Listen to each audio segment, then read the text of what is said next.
Okay, so this is your reteach for converting fractions to decimal. We're going to be using long division, so remember that is basically when we say bottom, top in, bottom out. And that means that you're going to use that into your long division. So remember top, that's your bottom. So that's what it means with top in, bottom out. So make sure that you're taking notes on this because this is going to help you with your practice and your reteach. If you complete this and complete it successfully, then you will be able to improve your grade. So make sure you're doing this and taking notes. So here is the problem. Ben scored 21 out of 25 on his spelling test last week. What is the number written as a decimal? So here we have 21 out of 25. So whenever they give you out of, that's basically telling you that that's your fraction. So we're going to go ahead and write this as a fraction. So 21 is the part, and 25 is what many pieces the whole has.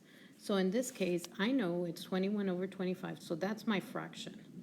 But when we want to write it into a decimal. So when it has a decimal, that means I need to change this or divide it in order to make sure that you know how to write it as a decimal. So this is what you do. So top in, so 21 goes inside, 25 goes outside, and then you add your decimals and your zeros. So I know 21 does not go into, 25 does not go into 21. So we know that that's going to be 0. I'm going to write 0. So that's 0. Subtract it. Remainder is 21. Bring down the 0. So 25. So 25 is the quarter. So I'm going to think, well, how many quarters go into $2?